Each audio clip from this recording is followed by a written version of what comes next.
Hi friends, welcome to Nagamani channel. This video is very useful to TET and DSC aspirants. Today we are going to discussing about in DSC part lo most important topic విద్యా దృక్పథాలు. First part విద్య అర్థం నిర్వచనం స్వభావం. దీంట్లో విద్య నిర్వచనాలు చూద్దాం. విద్య అనేది విద్ అనే లాటిన్ భాష ఎడ్యుకేర్ అనే లాటిన్ భాష నుంచి వచ్చింది. విద్ అంటే తెలుసుకోవడం, సంభవించడం, కనుగొనడం, భావించడం, అవగాహన. శిక్ష అనేది శాస్ నుండి ఉద్భవించింది. శాస్ అనేది సంస్కృత పదం. శాస అంటే క్రమశిక్షణలో పెట్టడం, నిర్దేశించడం, బోధించడం, నియంత్రణలో ఉంచడం, క్రమశిక్షణతో అవసరమైన వాటిని బోధిస్తూ శిక్షణ ఇవ్వడం. వ్యక్తిని పరిపూర్ణమైన మూర్తిమత్వ రూపకల్పన చేయుట ద్వారా మంచి వ్యక్తిగా రూపుదిద్దుటకు తోడ్పడున్నది విద్య అని నిర్వచించినది గాంధీజీ. మూర్తిమత్వ రూపకల్పన అని ఉంటే డెఫినేషన్లో గాంధీజీగా గుర్తుపెట్టుకోవాలి. ఆత్మ ఎదుగుదలకు సహాయపడే విద్య అంటే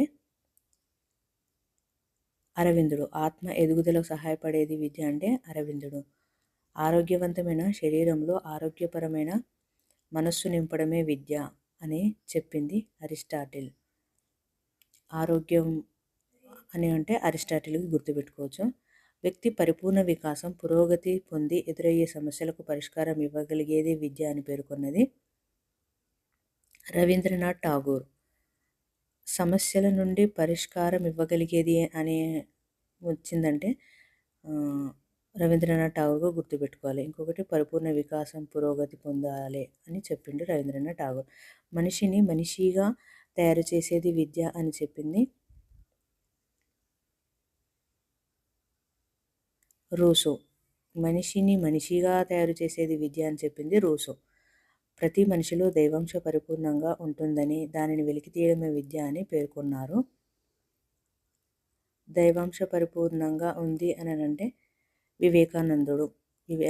స్వామి వివేకానంద విద్యని దైవంతో పోల్చాడు. దైవాంశ పరిపూర్ణంగా ఉంటుంది అని అంటే వివేకానందుడుగా గుర్తుపెట్టుకోవాలి. Thanks for watching. Please give comment and please subscribe about this video. Give comment. Thank you.